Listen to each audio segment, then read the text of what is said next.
get us started. I'm Jennifer Gunn. I'm the director of the Institute for Advanced Study, and we're very excited to have a panel of visitors from within and with outside the university today. And I'm just going to introduce our moderator, Catherine Squires, and also, before I do that, remind you that there is a sign-up sheet for anybody who's interested in more activity and action around these issues. There's a sign-up sheet over on the table where Sharon is holding it next to the coffee and tea.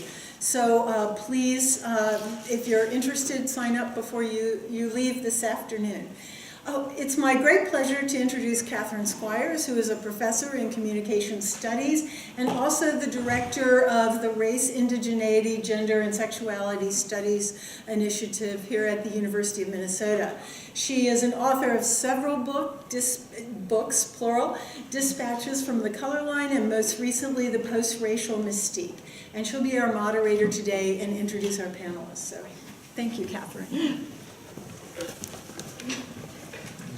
Good afternoon, everyone, and thank you for, sometimes you don't get that. Good afternoon, everyone. Good afternoon. Excellent, excellent, that's great. I should have known with this crowd, I would get a call and a response. Thank you very much for that. I'm really pleased that folks have given up their first nice afternoon in Minnesota to come in and talk with us and have a conversation about this very important topic. And before I get started introducing the panelists, I just want to say this is a really great time to be discussing this issue in the midst of Black Lives Matter movement as we are seeing this incredible campaign unfold, and also as we remember different environmental disasters in our own midst. One of the students in my class today told me that they still don't trust the water because of a spill at 3M, and she drinks bottled water all the time. So we have to think about Flint is kind of everywhere, and what are the things that we're not seeing about infrastructure and economics that make these kinds of disasters almost expected, and instead of things that we should be fighting back against. So without further ado, I'm going to introduce our panelists in the order that they will be speaking. Each of them is going to talk to us for about 5 minutes, and I ask you to hold your questions until we've heard from the entire panel. So first we have Dr. Charles Simmons, who is Emeritus Professor of Journalism and Law at Eastern Michigan University. And he is the co-founder, director, and curator of the Hush House Black Community Museum and the Hush Your Mouth Multimedia Center and the Simmons Institute for Peace and Social Justice Studies. Professor Simmons serves on the graduate faculty of social justice at Marygrove College in Detroit. And he has also been a visiting professor of journalism and law at Wayne State University, as well as serving on the faculties of other universities, including Howard University. He's a graduate of Columbia University's Graduate School of Journalism and also Georgetown Law School. As a journalist, he has reported on many of the most important events of our era, including the Paris peace talks in Vietnam. I also learned at lunch today that he took a trip to Cuba in 1964. So I think we're going to hear a lot of amazing things from him. He's been involved with community education and uplift projects in Detroit, Los Angeles, Washington, D.C., Ghana, Liberia, Senegal, and Belize, amongst other places. Sitting to his right is Matt Simcik, who is Associate Professor of Environmental Health Sciences here at the University of Minnesota. He received his MS in Civil Engineering from the University of Minnesota and a PhD in Environmental Science from Rutgers University. His research interests include the fate and transport of organic contaminants in the atmosphere and the waters of the Great Lakes.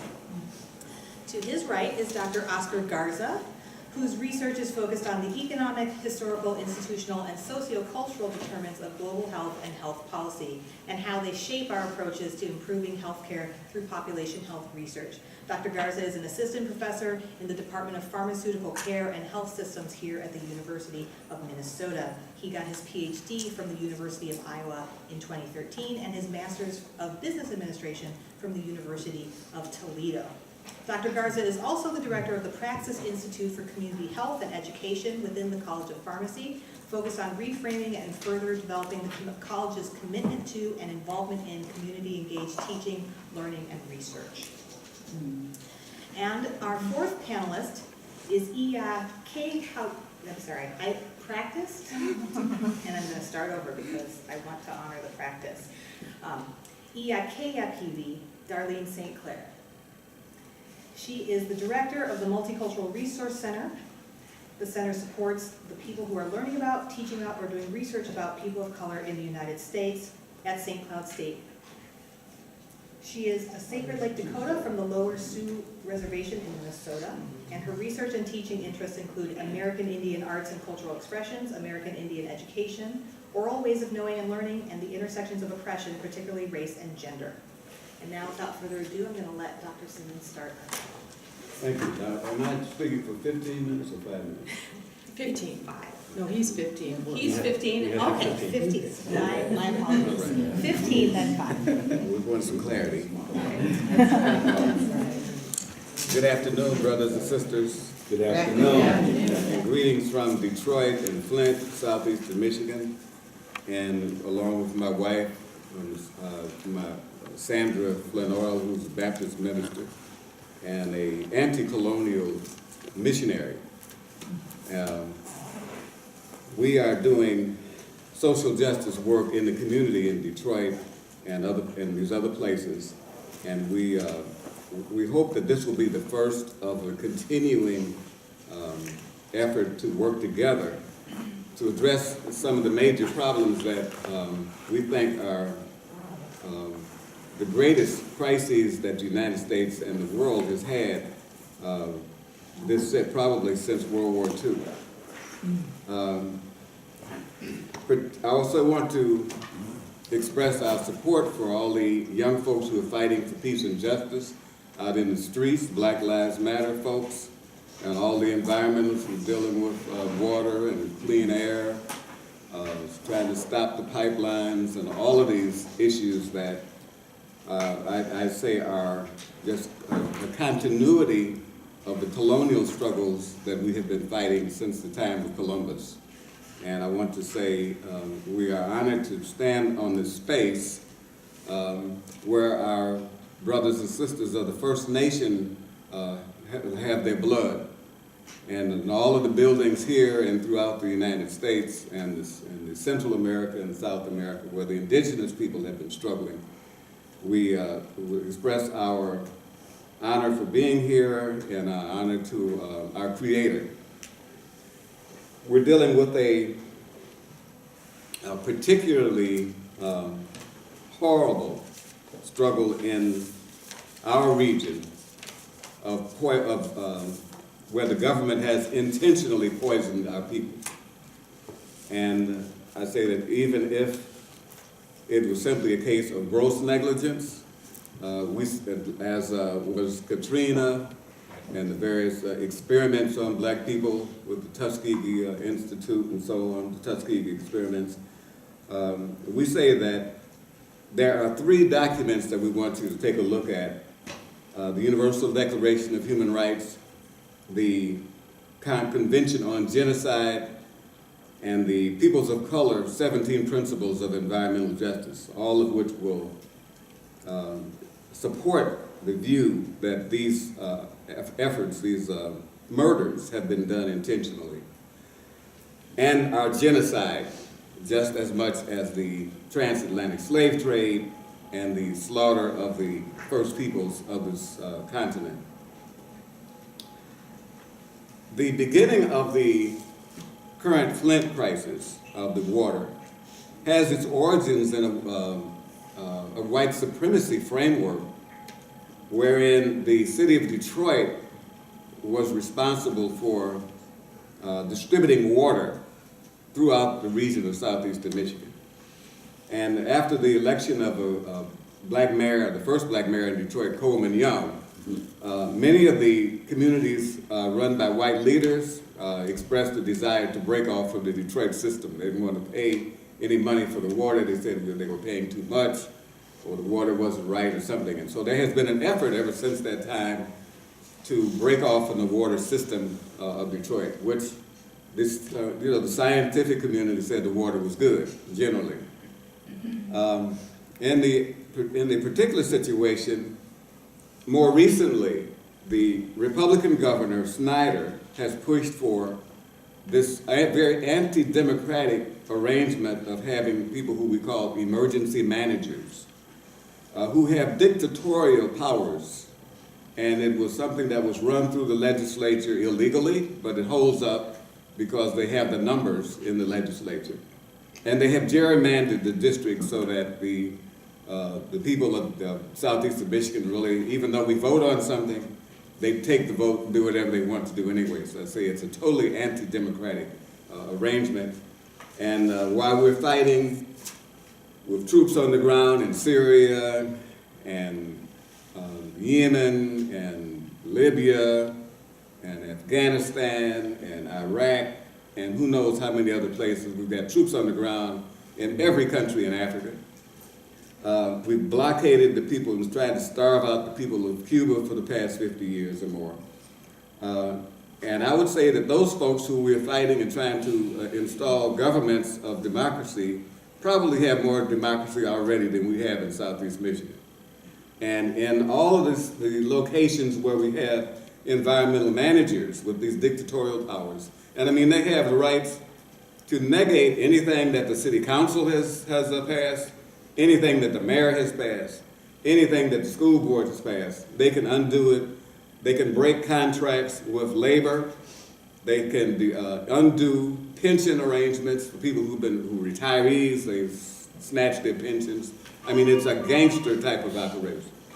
And so the people at every level have been fighting against this unsuccessfully, and our voices have not been heard.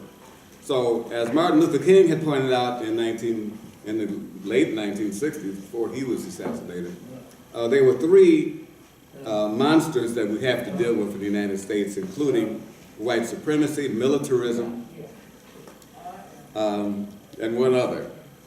Militarism, and I can't think of the other one right now, but those two injustices that we have to face, we are still dealing with right now. So the emergency manager, under the authority of the governor, decided that they were going to switch the water that the people of Flint was using to a water system that was clearly, by anybody's standards, a cesspool, a sewer. I mean, you could look at it and tell it was not fit for animals to drink. Didn't require any type of chemical analysis. You could smell it, look at it. It was totally filthy. And so they switched this they became, began to use this water system. And we began to hear complaints from people immediately saying that they were getting sick. Now this was long before we had any investigation in dealing with lead poisoning. I mean, you could have a conversation with somebody in Flint and their teeth would fall out, or their hair would fall out, or they have black spots all over their body. Problem with kidneys and everything. There's all types of medical problems begin to appear. And yet the governor said that there was no problem with the water. Now at the same time they were lying to us about the quality of the water, the governor and his people had ordered truckloads of bottled water for them to drink. This was going on at the same time. They also began to order these filters and saying that the water is okay, but you better use filters anyway. So even to this day, they're still lying about the quality of the water, saying it's okay. Then they began to point fingers at other people. They fired some of their subsidiary type of employees and contractors. And if it had not been for the community activists, we would still not know about the depth of the problems of poison that we have. The community activist people were responsible for sending the water out to independent investigators in Virginia, at the University of Virginia. And also, a woman who was a pediatrician in Flint did testing independently and tested the blood samples of children in Flint and found out that the lead poisoning was way off the chart. Still, the governor is saying there's no problem. Now this is not a science issue. It's a moral question that we're dealing with, and a political question and a moral question. Politically, we have no democracy. Morally, We have no morality, and these are Christian people who we're talking about. Now, years ago, 5 years ago, so my wife and I, we were in West Africa, and we explored some of the old slave castles or fortresses that the European powers had set up on the coast of Africa to house the captives who they had taken from various villages all across the African continent, force marched them to the coast, and put them in dungeons where people were standing or sitting up to their neck in shit and blood. Now this is what they were experiencing for months at a time. In addition to being tortured and raped. They had separate women. They would identify certain women that they thought were attractive. They pull them out of the mud and gore, and they bring them upstairs and rape them. Now, for the people who rebelled against any of this in any way, they put them in a special dungeon, a torture chamber, and you could hear the people screaming and hollering, and it was a Holocaust. Above all of this was a church on top of this facility, where the slave shipping people went to pray and worship. Across the street, there's a bigger church. The same people go there to pray. Now, I have to ask, what type of humanity can be praying to God, our Creator, at the same time that they are implementing this Holocaust on these human beings? But that's what I thought of when I saw Snyder, the governor, and all the people in his cabinet lying about this poisoning of the water. It's the same type of mentality. It's the same type of mentality that allowed the people who came here and stole this land and slaughtered this population of millions of people. Same folks, the same ideas. So we can't talk about, throughout academia, we've got all these different courses called post-colonialism, everything.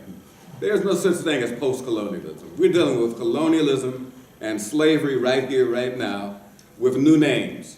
We've got the International Monetary Fund and the World Bank and NAFTA and all sorts of corrupt gangsters that are doing the same thing that they did 400 or 500 years ago.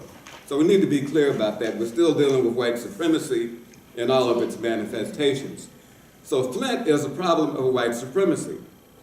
It's not a problem that requires chemical examination. We have to figure out why these folks have done and continue to do what they're doing. And it's not just Flint.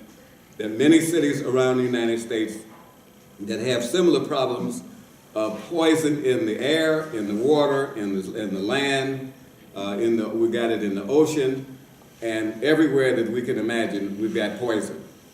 So this is a global problem and a local problem. And it's also accompanied by this privatization that's happening throughout the planet. They're eliminating public schools, public everything, and stealing our assets everywhere, and taking the rights away from workers, you see. I was introduced to the beginning of the environmental problems in Detroit about 15 years ago, for me. Now, it's been going on a long time, but I thought that environmentalism meant that we were protecting the whales and the coral reefs and so on. I didn't realize what was happening in our own neighborhoods and our home. And so that's something that we have to begin to look at now. First, I was dealing with illegal dumping. Corporations were dumping stuff in our neighborhood. It's a poor neighborhood, and that's where the dumping takes place. So the study of environmental justice, the 17 principles, establishes that environment is not simply about chemicals and clean air, water, and land. It's about the quality of life of human beings. And so that's well documented. And also the Universal Declaration of Human Rights is about the quality of life of human beings. The 17 principles unites all of these things.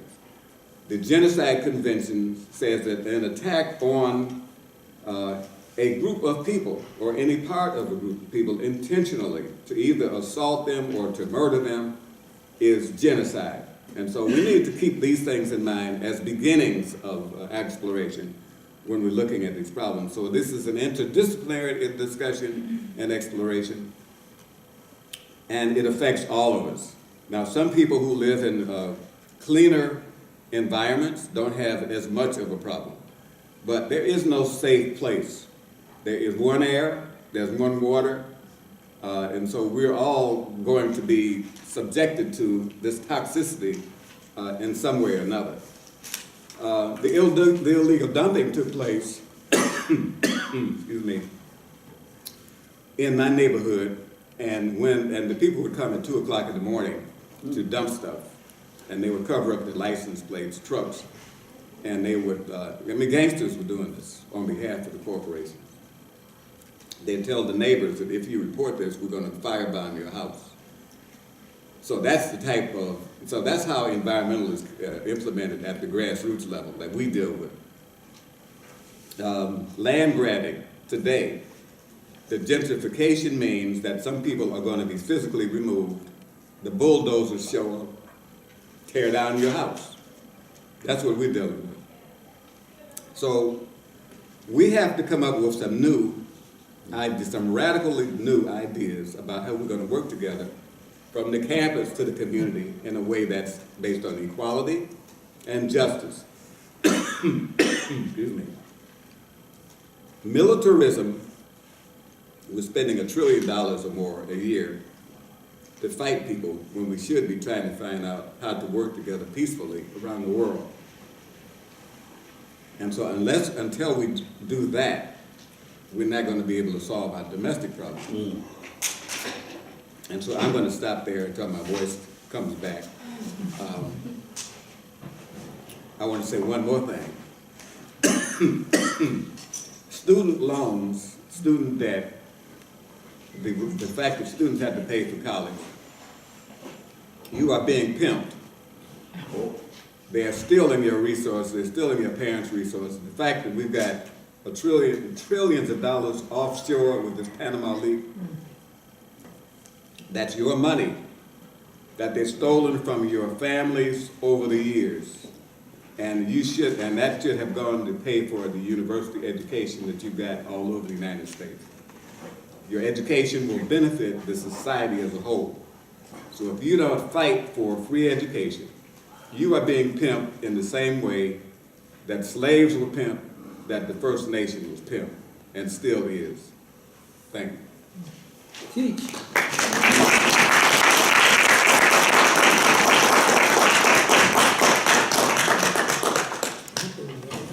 Well, I came to talk a little bit more about the science and the chemistry behind it, and I thought I would get a little bit controversial, but now I can thank him and I don't have to worry about that. Just a little background, I grew up in Dearborn, Michigan, just outside Detroit, and it has its own history, if anybody's ever lived there knows about it. But I want to talk to you about water and chemistry and explain actually why this wasn't a science issue. and I want to start with the premise of the talk today is water a right? Water is necessary for every bit of life that we know of. This is why NASA spends obscene amounts of money to see if there's water on Mars. As far as we know, you can't have life without water. So, if it's essential for life, then why wouldn't it be a right? Most of the world's population gets their water on their own. They go to a hole in the ground, or a river, or a lake, and carry it on their head back to their home. And it's mostly women and children. Not mostly. It's all women and children carrying water around the world. Municipal water supplies are a first world problem, a first world benefit. They're necessary if you want to have an urban or semi-urban or even suburban society, because when you have so many people in a smaller concentrated area, you don't have the ability to, we wouldn't have the ability of all of us to right now walk down the Mississippi River with a 5-gallon bucket on our head and bring it back, and that's what we drink for the day. So these things are important, and traditionally they have been public entities run by the government or some sort of public trust to provide clean water to people. one of the things that the emergency managers and Governor Snyder did was they wanted to privatize. You've heard this now politically for the last 20 years, privatizing Social Security, privatize this, privatize that.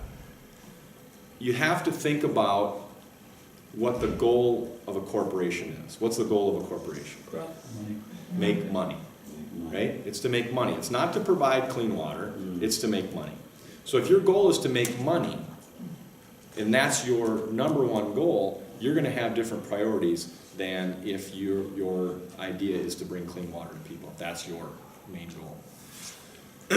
So, under the laws that we have what's called a lead and copper rule. And it mandates that the water supplier is responsible for the lead content and the copper content that comes out of the tap in your house. Now, that water company only owns up until the service connection at the street. Yet they're responsible for what comes out of your tap. So how do they deal with your lead service connection and your lead soldering the pipes in your home? They have two ways of doing it. One, they can adjust the pH, make it less acidic, more basic, because lead and copper dissolve very easily in acidic waters. That's what St. Paul does. They send out their water at a higher pH because we have still some lead service connections in St. Paul. We've gotten rid of most of them at considerable expense to the homeowner, some subsidized. But whether or not they have that lead service connection, the water supply is responsible for it. So they send out a high pH. The other way to do it is add phosphate. And this is what was intended to be done, or should have been done, in Flint. Let me back up 1 second. If you're a water supply, and I know a lot of the water engineers around town, they're very concerned about the water coming into their plant. Because as the water coming into their plant determines what goes out. So the very first thing you would do if you were going to say from Detroit water to the Flint River is you'd test that. You'd figure out what's in that water and what do you have to do to it to make sure that it's safe when it reaches the customer. Okay, that obviously was not done. Even though you'll hear now that people say, well, yeah, they were supposed to add phosphate and they didn't. Well, the interesting thing about phosphate is phosphate will also prevent the corrosion of lead and copper. It actually coats the pipes, just like the high pH water from St. Paul comes in and it actually puts a little bit of a coating on the inside of your pipes to keep that metal from coming in. The interesting thing about phosphate is if you have cast iron pipes and they're highly corroded and you use phosphate, it'll actually reduce bacterial contamination as well. This wasn't done in Flint. They didn't add the phosphate. You had a whole bunch of corrosion of cast iron pipes. So the first thing people saw was brown water, red water coming out of their tap. You know that's not right. Okay? And high bacterial contamination. So the response, instead of adding phosphate, was let's add chlorine to kill the bacteria, because E. coli is bad. We got to get rid of that first. The chemistry is pretty simple, but quite interrelated. You add chlorine to kill the bacteria, now you make the water more corrosive. So now you've created even more of a problem in what you were supposed to do.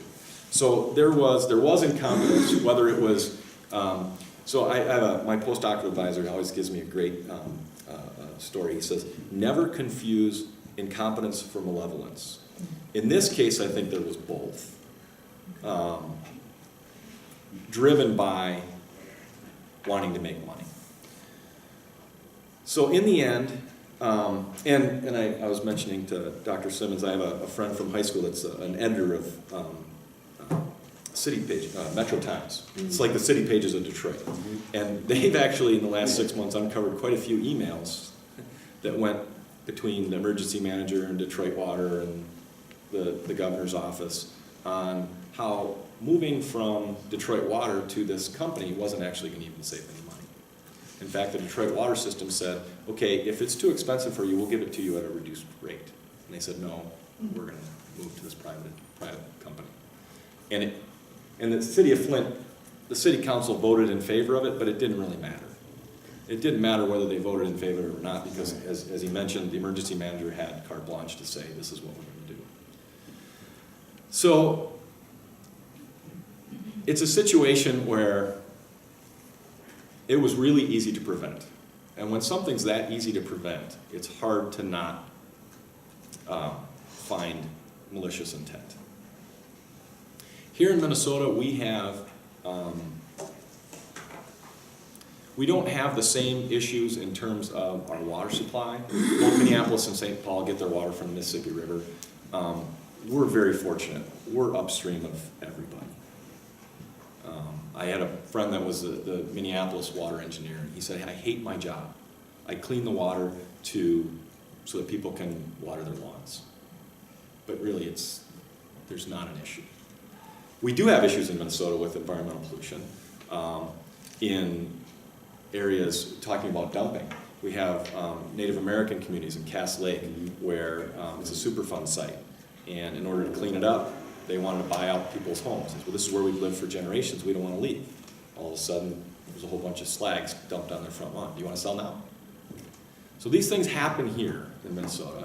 And I was mentioning to Dr. Simmons as well that a colleague of mine said that there evidently reports come out, and Minnesota is actually one of the worst places for minorities in terms of disparities, which shocked me.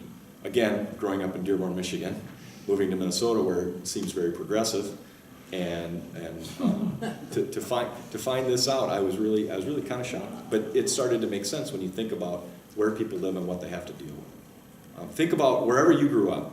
Think about where the poor people of color live.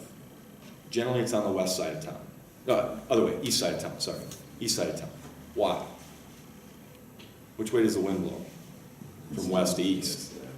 They live downwind of everything. If you're wealthy, you move to the upwind side.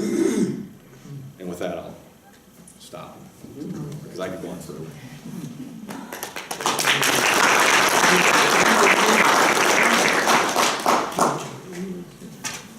Good afternoon, everyone. I think I'll change the pace a little. And if you don't mind, I have a few slides I'd like to share. It's ironic because usually in class, I'm the other way. I prefer more of a dialogic approach, less slides, but here in this panel, I tend to go the other way. But largely because I want to share there's some graphics I want to show, and just because I know, really language and our words really are our weapons for creating change. And from that instance, just being able to see and understand the words on a slide or a page and what that means, I think is important. And so today I want to talk about a little bit about drugging our water supply. So what does that mean? I'll go into that. Because really, we talk about some of the negligence of really upkeeping or the infrastructure development into the communities, but we're not necessarily talking about yet or really thinking about the other implications of our overall health and what that means for our society. And a lot of my research is looking at the medication use experience and those implications on our society. And so if we take a global context, the World Health Organization has been advocating, along with the UN, for this idea that water is a right. We talk about water, whether or not it's a human right, it is. And they've been advocating. We talk about the Declaration for Human Rights. And interestingly, we are in a country that, while we support the Declaration of Human Rights, haven't fully committed to it. And so what does that mean? It means, there is a broader global economy at stake for which we don't want to compromise our own values for them. But yet we participate with the World Health Organization, who has advocated that access to safe and sufficient water is a human right. It's under international law, and in many national constitutions it's recognized, yet we don't really have that in our country. It also suggests that the state must respect, protect, and fulfill that right. Understanding that we have to hold people accountable for what that means under the structures that we're all living under. And so, at the end of the day, when we think about, just how essential water is to our overall health and well-being, we start thinking about it in a broader context as far as how our own drinking water needs to remain safe. And what goes into that? Especially as far as preventing and controlling waterborne diseases. And a lot of these diseases we're thinking about more of our microbial diseases. But really, I think there's a lot more that we're going to start to see. So as we know, prescription drug use is ubiquitous. Over 70% of Americans take at least one prescription drug. Everyone is taking some kind of prescription drug. More than 50% receive at least 2 prescriptions, and more than 20% are taking 5 or more medications. we tend to think about that in our older population, but really, if we start looking at across the life course, our children are taking more and more medication, with at least one children taking at least one medication daily. And that's increasing. We've doubled, at least in the last 2 years, the amount of spending that we do, the amount of spending on our prescriptions. So we haven't really talked about what that all means, and I'll kind of get to that. In a more recent study by the Minnesota Pollution Control Agency, looked at lakes and rivers to see, how polluted these water bodies are. And looking at a random sample of lakes, 27 chemicals were found in our lakes, with disinfectants, antibiotics, hormones, and various other medications. Some, and I think these are what really stuck out to me, were medications used just for x-ray, some diagnostic services, but then also metformin, so control of diabetes. We look at rivers, whether it's upstream or downstream, there are numerous chemicals that are being detected in our water supply. And this is from a random sample of 4 waste treatment plants, whether that was upstream or downstream. The science behind it, I think, is somewhat controversial still. And we start talking about at what level of detection or of concentration do these become harmful for life. We're starting to see, and I think our fishermen are really seeing it now, is that the population of our fish are changing. Yeah. The sex of our fish, when they breed, and whether or not they're actually biting. And so when you look at sustainability, or someone being able to, go out and fish for their own sustenance, that has a huge impact.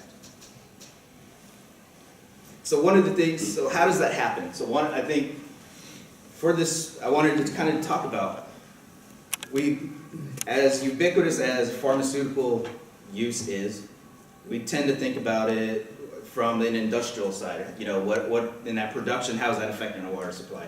But really, every one of us is taking a medication and we're excreting that medication into our water supply.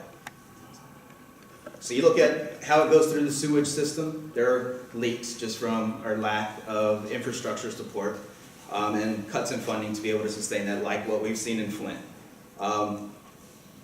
It goes to our waste treatment plants. That ends up going back to our agriculture, and it ends up in different sources of water. So from our lakes to our groundwater, and ultimately into our drinking supply. But one of the things we really haven't talked about, if you look at the middle part, is the hospitals.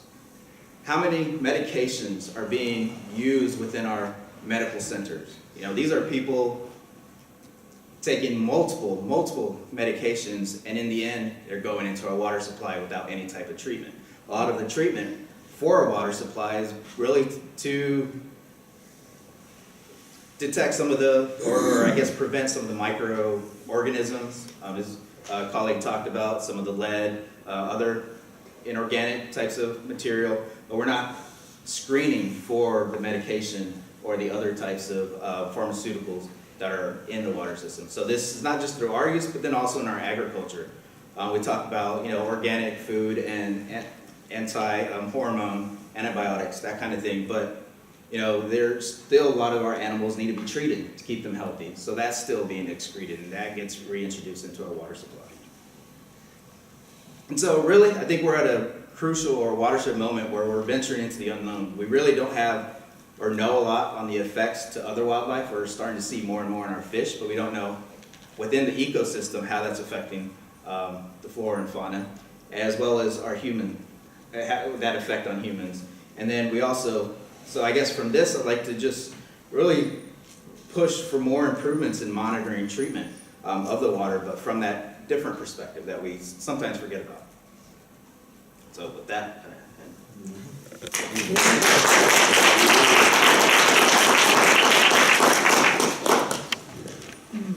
Iyekiyapiwin, Darlene St. Clair, Iyekiyapiwin. Damakota Chanshai Bihimataha. Wana Chekpa Untue Edwati. Hello, my relatives. Today I greet you with a good-hearted handshake. I'm Iyekiyapiwin. My Washichu name is Darlene St. Clair. I'm Dakota. I'm from Sexuality, and Sexuality is a place name that translates to "they paint the trees red." And this is a place where the Lower Sioux Reservation is currently located. So I'm originally from Lower Sioux, but now I live in the Twin Cities. I'm very grateful to be the last one to go because I've been able to really think a lot about the ways that my work kind of intersects the conversation that's developed today.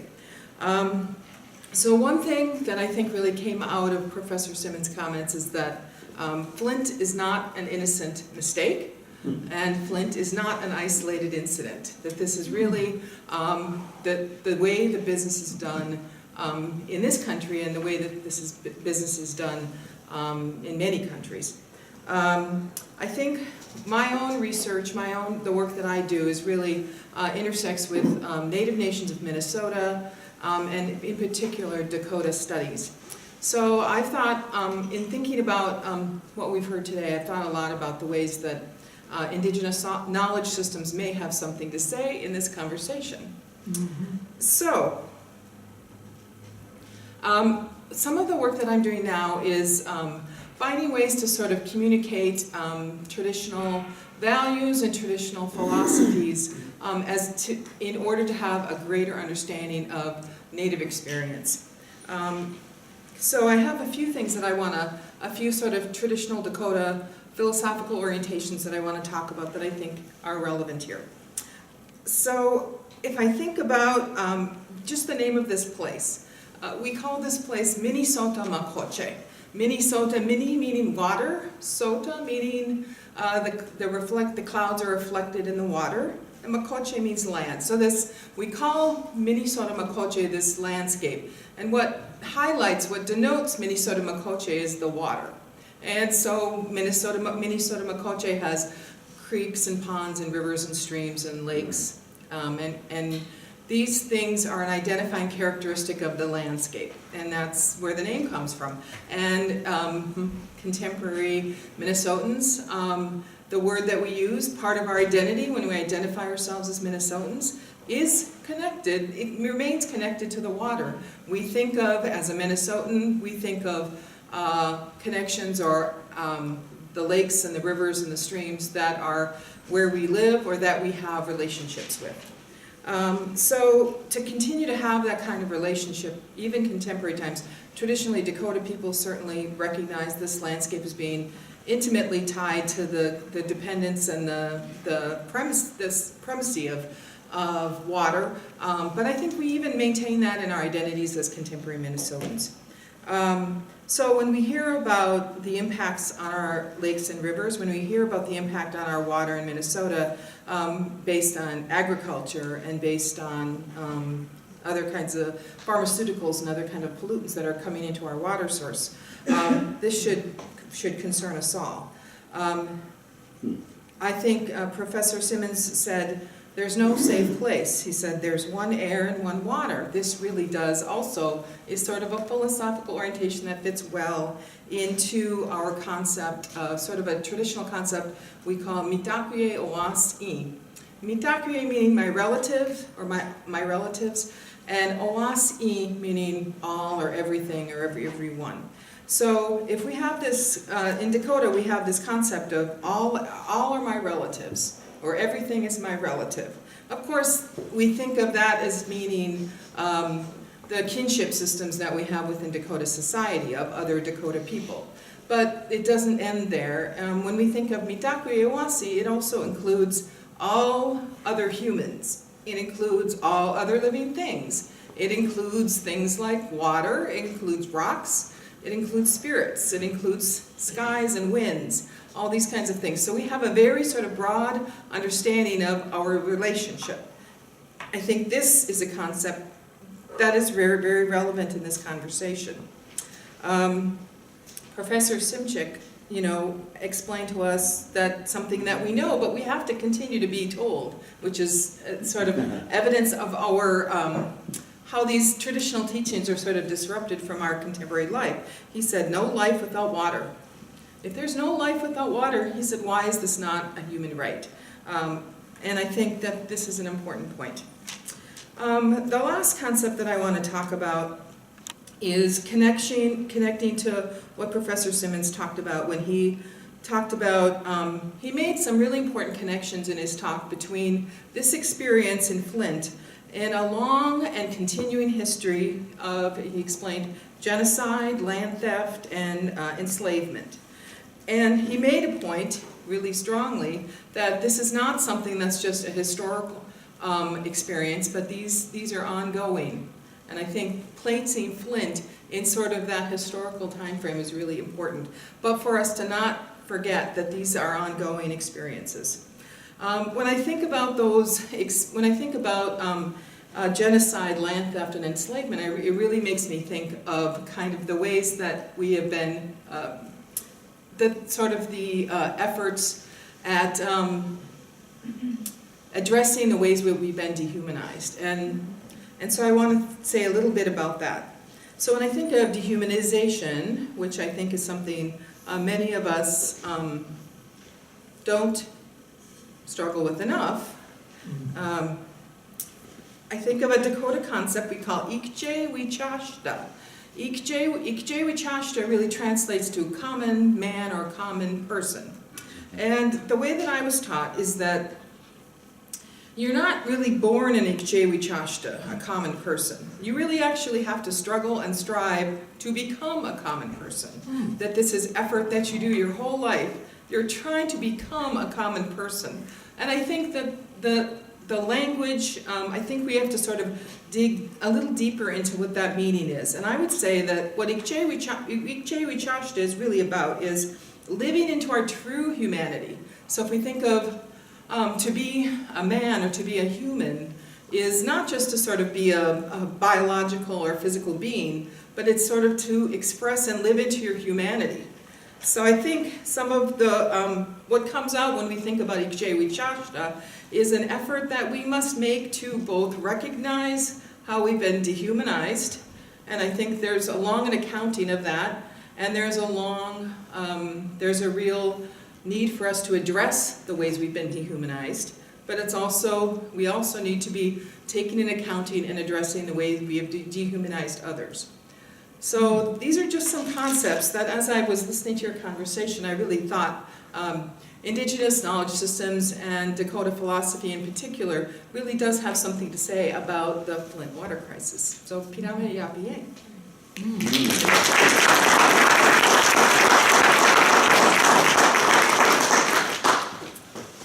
And all of our panelists were wonderful on time, which means we have an ample period here now for your questions and for broader discussion. So please raise your hand. Oh, Do you see my hand? yeah.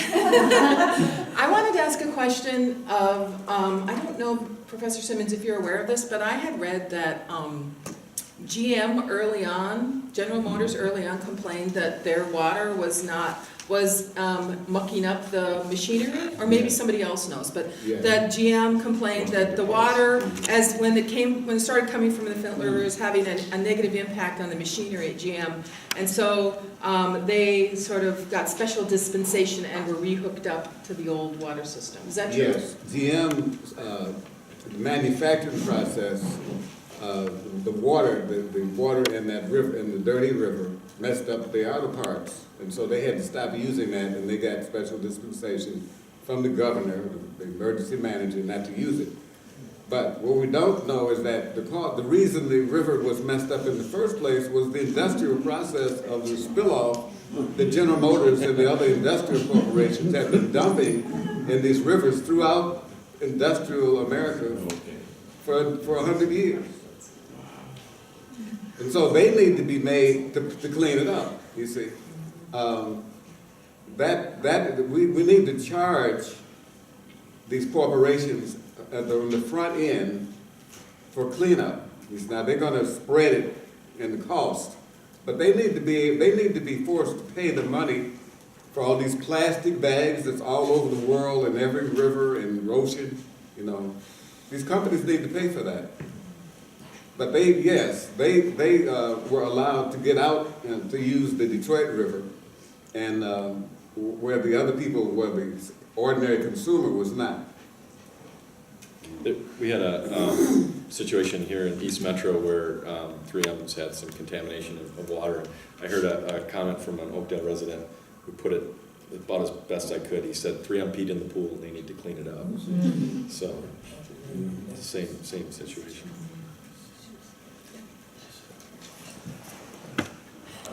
Can you comment about the situation where the people in Flint still have to pay their water bill? Yes, yes. And it's one of the highest rates in the state. Right, it's something like, they pay, I think it's something like $130 a month for water. And so the governor was so kind to say that they would reduce their water payments by 60%. Now, they should not have to pay anything, period. They should, and so there are a bunch of lawsuits coming against the state because of this. But they are paying, they're still paying for this poison water, yes. Thank you. Dr. Simmons, I hope this is not an unfair question. I hope this is not an unfair question to ask you. You happen to be talking about the water system in Flint. It could have been anywhere. That's an environmental question. We could have been talking about a healthcare issue. We could have been talking about hunger. We could have been talking about homelessness. We could have been talking about voting problems that we have. Can you find a common denominator in your thinking as to what all this stuff can be reduced to? What drives it? What causes people with power to behave this way? Is that an unfair question? No, I don't think it's unfair. All right. And the human rights body of law addresses it. That is, we have a right to be free of hunger and want in any way, and to have clean air and water and good health. But I think it's also a spiritual question of what type of people we are and what type of people we want to be. What type of society do we want? And so we have this democracy with a tiny, tiny d, and we've got to fight like hell to get real democracy throughout the United States, and that has to be a part of our foreign policy, which it currently is not. Our foreign policy is still a slave and colonial policy that goes everywhere and stealing people's labor and resources and sending our troops to back it up. And then the question comes up from around the world. People ask, why do they hate us? Why is it that somebody would be willing to strap on a bomb on their body and walk into a building and blow themselves up just to get you? There's a history. What have we been doing to people over the past 5 centuries? Not just the United States, but the entire West. And we, Britain and France and Germany, Belgium, and you're seeing these bombs in Belgium and France. They have been implementing this colonial policy throughout the world, and people are angry. I was in Palestine in the refugee camps 30 years ago, 20 years ago, and I saw people training, suffering from being in a tent since 1948. Now, what type of attitude is that person going to have, recognizing that their grandparents also fought against the British, they fought against the other European powers who came and took their land. So the people of the Middle East in general, we're talking about a whole colonial problem. The problem is that there was greed. We want their land and their resources, and we intend to get it or else. So somebody's got to die in the process. A better way will be for us to have you need to participate in foreign policy making. Your neighbors, your Uncle Eddie, You see, my niece here, she needs to be making foreign policy.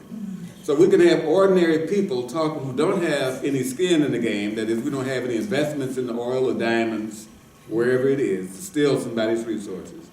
Let ordinary people talk to each other, and the people here and the folks in the other countries talk about how can we get along with one another. That should be the basis of our diplomacy.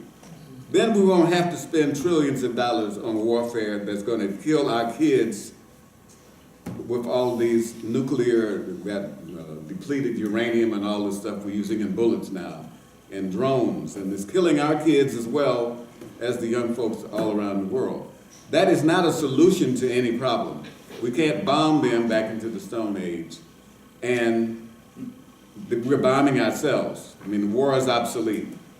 So the warfare idea that we can solve problems militarily detracts from our ability to have sustainable development in the United States and anywhere else. So we've got to come up with new foreign policies, and grassroots people have to be involved in making these policies. There are some precedents. The Vietnam War, it was ordinary folks who forced the government to stop that war. There were students, there were trade union folks, there were churches that forced the government in the local area and everywhere, we don't want this war, period. And then within the military itself, the troops were protesting the war. We've got to do that in every area of our foreign policy. We can't just take one country at a time and say, well, we don't want to have the war in Afghanistan. No, we don't want a war policy at all. Because if you stop the war in Afghanistan, we'll be fighting in Yemen. Stop that, we'll be fighting in Haiti. We'll be fighting here and there and everywhere. And we have been fighting and fighting and fighting continuously since 1898. That's not, and the problems are getting worse and worse and worse in a nuclear era. There's no solution militarily with nuclear weapons now. So we've got to do something else. And the military is probably the most destructive force there is when we talk about environmentalism and health. I'm a cancer survivor by 12 or 13 years. I've dealt with all of the problems that we have in the urban community as a result of pollution, the cancer, the heart problems, the diabetes, all of that. And I have used holistic methods or integrated methods. I use a combination of Western and Eastern healthcare. The medical establishment is not honest about healthcare. I mean, why is it that we shouldn't study what people do in China or what people do in India to solve their medical problems? All these countries have something to teach us, and we should study everything and make up our own minds about what we're going to use, and not say it simply has to be a pharmaceutical solution. And so that's a capitalist remedy that is a failure.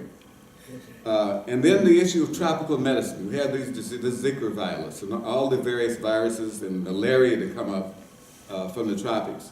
Because we don't want to put research money into tropical illnesses because it doesn't affect white folks. It's a racist position. So we have to say we're going to spend as much money researching all of the illnesses in the world based on the particular intensity of that and the capability of it spreading, not simply because it's in Ghana or Brazil. And, white folks won't go there, so we don't need to spend any money on that. Thank you. Thank you. We have another question in front. I'm curious from everyone on the panel, actually anyone in the room who wants to chime in on this about, especially when we think about places like Flint or places where we're starting to have water problems, given this history and given the realities of what's happening with the political system, how do we move forward? What are solutions? Sometimes we really want to turn towards technical solutions, like, oh, if we just fix the pipes, everything will be okay. Sometimes we look almost entirely at political solutions. I suspect the answer is somewhere in between, and I'm curious about how people are thinking about moving forward. I have some ideas. My 2 cents. let's start on campus. Here we have a body of people who've got expertise in everything. And collectively, the universities all over the United States and all over the world. So with that expertise, we have a special duty. I mean, there's a biblical saying, to whom much is given, much is expected. We have a great duty to serve the people, and not just each other. And there is an attitude on campuses generally that we write our papers for each other. We do scholarly research so that other academics can read it. We do conferences so other academics can learn from it and benefit and get their books published and so on. But most of that does not go to my neighbor in poor communities. My cousin doesn't read that. My drunk Uncle Eddie doesn't read that, you see. But we have got to start writing stuff that benefits the people in each one of these poor communities around the world. Right here in Minnesota, you've got the university has to take a responsibility for solving or for framing the questions and answers in this community. And that should be a priority everywhere. Currently, the relationships between the universities in general and the communities that surround it are very poor. There is a sort of a colonial servant type of relationship, and there's a land grabbing relationship. The university is expanding continuously, taking up the little people's land and houses and they're kicking them out with big landlords and very abusive to the local people.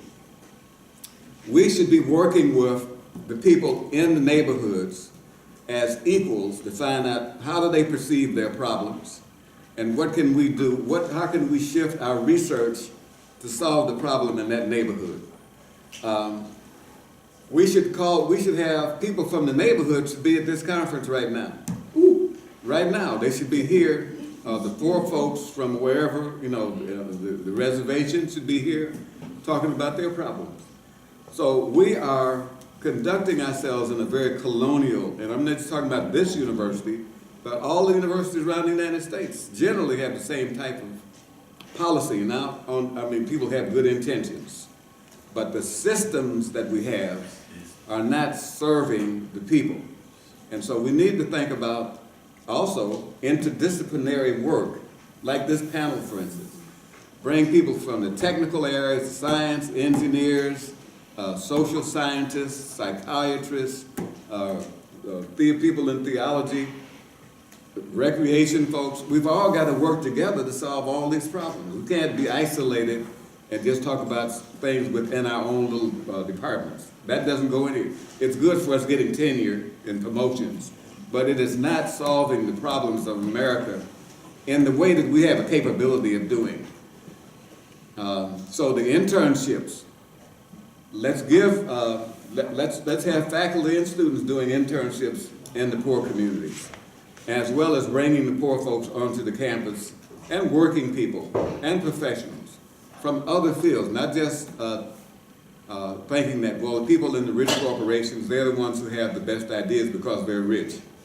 Well, they are rich because they stole a whole lot of money and resources from people for past 5 centuries. So let's bring some poor folks in here and talk about what their problems are. Let's bring some people from the prisons here. Let's have Skype. Let's find out why the folks in prison why that population is expanded so rapidly. There's a lot of resources of human capital in the prisons that we need to work with, you see. And so we've got this prison industrial complex. That's a tremendous loss to the intellectual power of the country.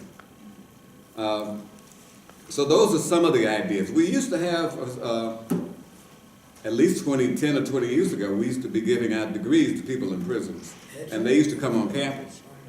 We've got to go back to doing some of that. Now, I have a son who's in prison in California. He's got smartphones and all types of devices. He keeps in touch with his family better than most people out here. He's mentoring people in prison, keeping up with the latest technology and everything with the digital devices. So we're losing some of our best resources by thinking, well, this person is too poor, they don't know enough, they don't have any degrees, so they can't be a part of the discussion. But we've got to bring everybody to the table because we're in a deep, deep crisis. Capitalism is flat. It has no solution in sight to the current crisis of capitalism nationally or globally. We need to be thinking about building cooperatives. We've got cooperative food institutions. We've got credit unions that are co-ops. We need to be thinking about having the students in our classes develop cooperative enterprises. You know, they already have a unit right there that they can work together on creating economic solutions to our problems. So that's the first step. Anyone else want to take a stab at that one? Thank you. You go home. Well, I would, it's kind of hard to follow that, but, because I was listening for one thing, and I think because a lot of the problems were created from technology is going to be required to solve them. So I don't think we can think of it as either technical or another solution. I think it, like you said, it has to be everything. Yeah. Because getting to what Oscar was talking about with the pharmaceuticals in the wastewater treatment plants, what wastewater treatment plants are designed to do is keep organic matter out of the rivers, and because if the organic matter ends up in the river, microbes are going to chew it up, and to do that they're going to use oxygen. If you don't have any oxygen in the river, you don't have any fish. So the idea is to chew up all that organic matter in the wastewater treatment plant with these microbes, giving it oxygen, and letting it go. That's our number one thing. That's what's gotten rid of typhoid and cholera, all these things that public health or sanitarians did 100 years ago. The problem is, when you take a drug, your body changes the molecule so that you can eliminate it. Now when it gets into the wastewater treatment plant, those microbes change it back. So the system we've created to protect our health has actually allowed these pharmaceuticals to go through. And so technologically, it's very, very, very difficult to get rid of pharmaceuticals in the waste stream. This is as early as 2002, there was a paper that looked at streams across the entire United States and found, you find things like caffeine and nicotine and to Prozac to ibuprofen, it's all there. Because you can't get rid of it. They're not designed to remove those things. So there has to be, and then we've got people that are looking at this, trying to figure out how to get these things out of wastewater treatment plants, so that they're not an issue. You have the other issue of taking that sewage sludge, because it's high in organic matter, right? That's what we're trying to pull out, putting it on farm fields. Well, before we were always worried about the metals. Well, they've done a really good job of getting rid of metals in sewage sludge. And they were, well, what about PCBs? Well, it turns out PCBs don't get into plants very well. But these perfluorinated chemicals that 3M was producing to make Scotchgard and DuPont was making to make Teflon are all in our systems and going through the wastewater treatment plants. They're in the sludge. They actually go right up into the plants. And so this is a whole new area of my area of research, is trying to figure out how do we keep these things out of our crops so that we're not being exposed to these things. So it's everything. It has to be an everything approach if we're going to solve it. I want to add that we need to look at solutions that have come from small countries, such as Cuba. We tried to starve the people of Cuba into submission for the past 50 years by having this blockade, and it had not worked. In fact, it backfired on the United States. But let's look at what Cuba has done in the area of healthcare. The Cubans have the highest ratio of doctors, medical people, to the citizens than any other country in the world right now. Their foreign policy is to send medical people abroad for service. That's their foreign policy. So wherever you go in the world today, the most remote village, the most remote jungle, mountain, desert, anywhere you can find, there's a Cuban doctor in service, and most of them are women. In the Middle East, in places where, because of the sex discrimination against the women, doctors were not allowed male doctors could not service women. And so, particularly in the villages. So they had many places the women and had never had any treatment whatsoever until the Cuban doctors showed up. And then the men said, you were a doctor? And it's a woman, so okay, go ahead. So for the first time, they've got some services in those populations. Now the Cubans are also training doctors everywhere. And they have a school in Cuba, School of Latin America, which gives scholarships to people of color in the United States to study free medicine in Cuba. It's about a 5 or 6 year program.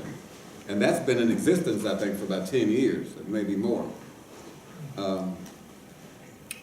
So that's one example. Literacy and education. The Cubans they went from having a illiteracy population of something like over 60%, I'm told. And they had a literacy campaign at the beginning of the revolution where they sent young people to work with a farm family on a farm. And they worked on the farm in the daytime, and at night they taught them how to read and write. Today they have the best literacy rate in the third world, in the global south. Their infant mortality rate is better than it is in the United States. Their lifespan is better than any other country in the third world. So those are things that we can learn from one small country. Look at the Constitution, for instance, in South Africa. We've got more advanced human rights concepts in South Africa than we do in the United States.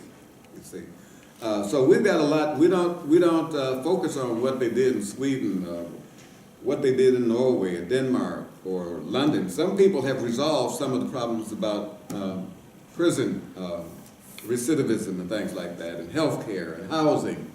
We need to look around the world and see who else has this problem. How did they solve it or come close? But we think that that we know everything, and we can't learn anything from anybody else. And so we go abroad with that attitude, this ugly American attitude. We go to tell everybody else what to do. And so we lose so much, even among people in our own communities, but also in our global community. I saw another hand. Did you want to say something? Yeah, I'd like to just hold up a couple of things that Professor Simmons was talking about. The efforts to make the work of scholars be to the service of the people is something that Native people have been, Native scholars and Native communities have been asking for a long time. And there's, Native scholars have made a lot of inroads in decolonizing research to sort of go to Indigenous communities and find out what are their needs, what are their questions, and have those research questions come out of community rather than out of people already in academia who want to just continue, that they choose the research topic. So I want to hold that up and talk about that as well. And the other one is just also what you were just talking about, being open to another paradigm. I think part of this comes from a couple of veins that we have really strong in the United States, which is being ahistorical and being sort of, and part of that is sort of, we're number one, a kind of American exceptionalism. And when we have those sorts of two characteristics, we don't know our own history. We don't know really how we've come to be where we're at today. We're not good at taking an accounting or critical thinking about our own country's history. And we have a tendency to sort of think that we're just number one. So I think it's really demoralizing, I think, for young people to sort of hear about all these problems. And I think a common reaction to that is like, I'll just not think about it and rock and hum and hope that science is going to fix it for me in the future. And I think what it does is it disenfranchises a lot of young people to being part of the solution. So I think some efforts at really having a better understanding of our own history and really addressing that we have issues but we're also open to paradigms of other folks of other nations, indigenous people, but that these paradigms might have something to say, might have something to teach us with the problems that we're facing today. We have time for at least one more question. I have just one other comment related to how do we approach and solve these different kind of problems. When some people say, I'm very concerned about housing, I'm very concerned about the environment, all of those questions that are issues or problems go back to what? You go back to politics. And science and technology is not, science and technology can address many problems, but science and technology is at the service of politics. When they did nuclear exploration and scientists, well, Einstein and your crew and all of the rest, we want to use nuclear energy as a weapon. And so it's serving that. Professor Simmons talked about the relationship between the community and the campus or the university. Okay, we know how these universities behave here.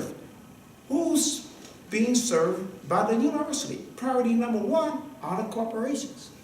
Professors, you go out and write that grant, and those sponsors of the grant are about corporations. They don't say, well, university, go out there to North Minneapolis and address in a very real way some of those kinds of problems. And that's how basically the universities and all are valued. Okay, University of Minnesota, you're a flagship. What does that mean? That means you're going to do a lot of investment in research for what? To serve industry, right? To basically serve the capitalist system. So whether we're talking about global conferences with global environment, what do you have to do? You have to talk and bring in the political leaders of the nation. It goes back to politics because basically you have to get back to the power question. Who's going to set the agenda? Who's going to set the priorities? And how are the resources going to be used?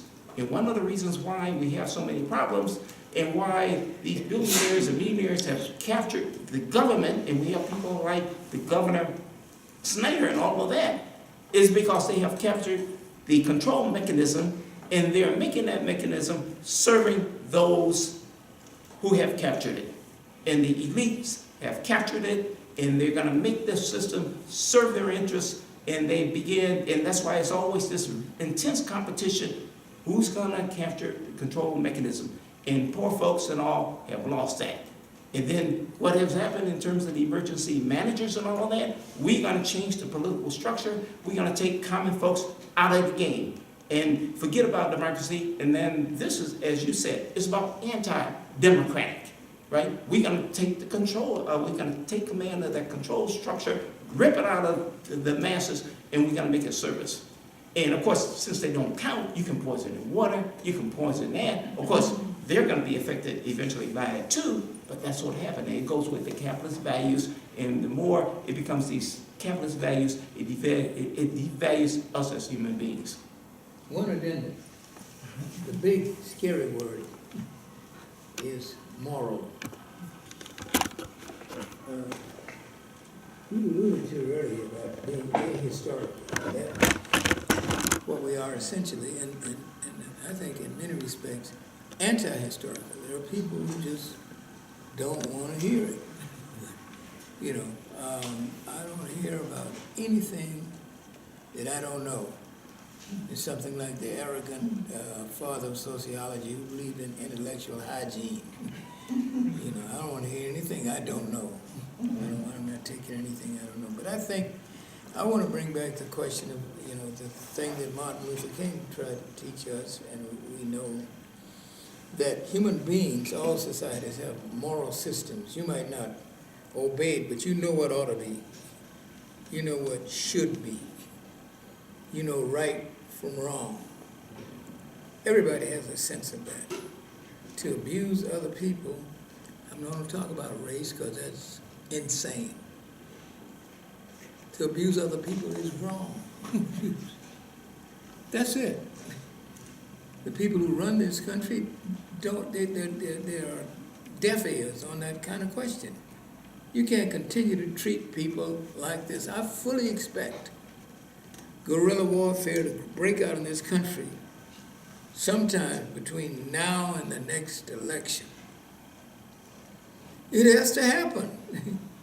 People know this. People who've never been to college know this. They can't articulate it. It's the voice of the inarticulate is what King called, what we call riots. He said, it's the voice of the unheard.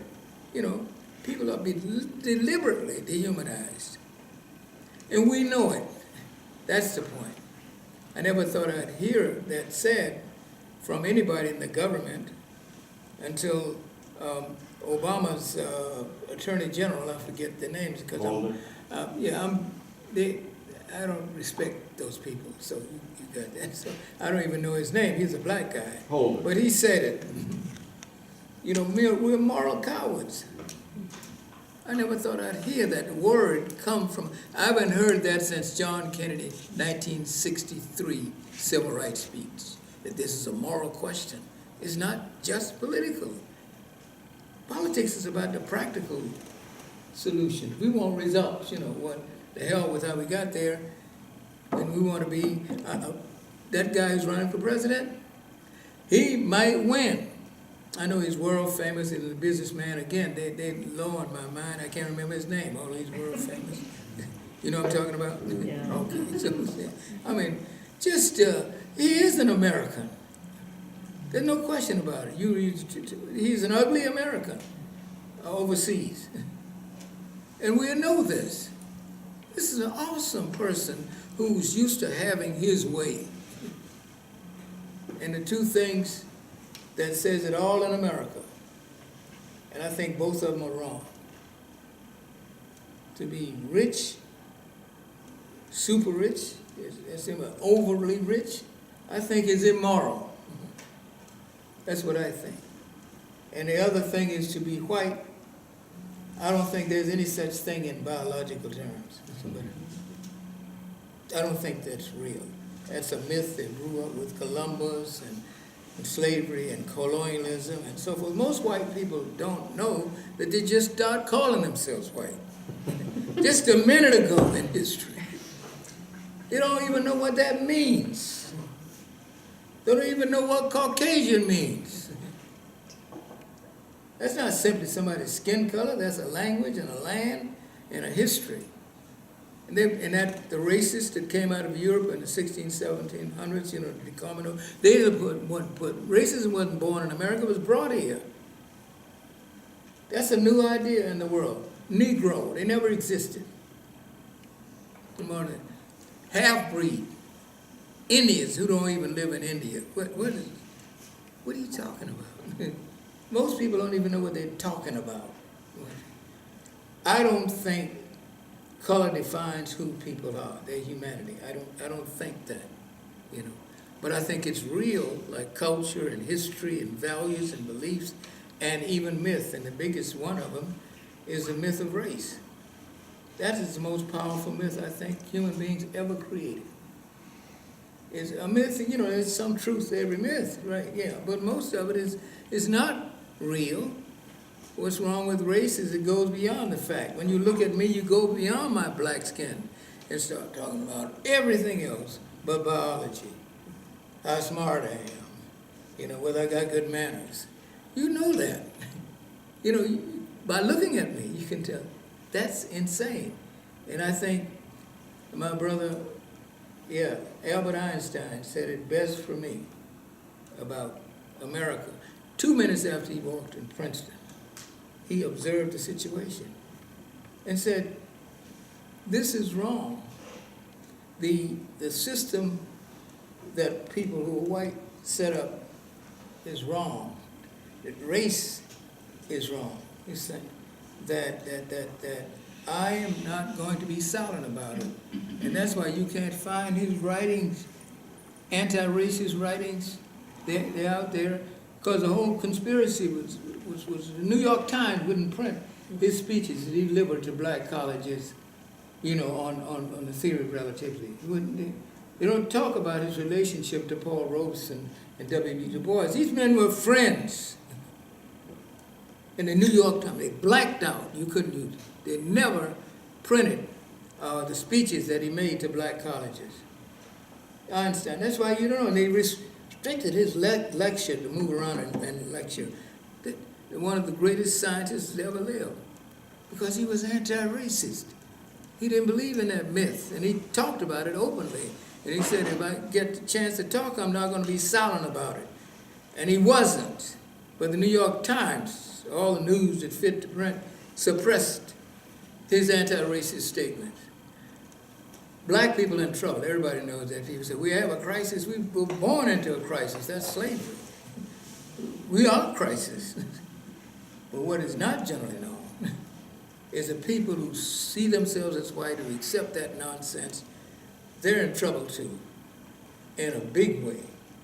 They don't even understand that they're in deep trouble with the rest of humanity. Once you tell people that the world is my idea, and you alluded to about, the people from the Middle East, well, the world is not your idea. That comes out of Europe. American exceptionalism. Well, white man's burden. Remember that in India? Rudyard Kipling. City on the hill. Right? What do they call it now? American exceptionalism. It all means one thing. A powerful myth called white supremacy. That's what the deal is. And until we're willing to write about that and talk about that and put it on the agenda of meetings, you're not going to begin this discussion. I don't participate in meetings anymore. You don't put that right along with poverty and achievement gap and all these things that black people have. So put white supremacy right beside it. That's an issue to be discussed. That's real. I'm old enough to remember the sing-song voices of Bilbo and Talmadge and people calling black people, matter of fact, on the radio, niggers. What do you do with a nigger who wants to vote? You take care of that overnight. And you take care. This is a senator in the Congress. That's what you do with niggers who want to vote. You just take care of that overnight, and everybody knows what that means. You kill them in this country. I mean, this is nothing new about cops brutalizing black people. There's nothing new about it. The girl who wrote the new Jim Crow is absolutely right. It's a reconfiguration of the same old thing. Slavery, segregation is the same thing. There's a young white, he's not a scholar, he's just a brilliant man who's written slavery by another name. He's a Southerner. You know what I'm talking about? There's a documentary out on that too. Yeah, he did a documentary too. It's sad. I think that we're back, a large segment of society though is back to that Talmadge and Bilbo thinking. I remember them. And we're back to that type of thinking in a certain segment of society. On the other hand, I'm glad to see so many young folks in the country who are fighting against that type of thinking. And I hope that the campus community relationship that we're talking about building will unite with them to promote, a strong movement against, for justice and peace throughout the country.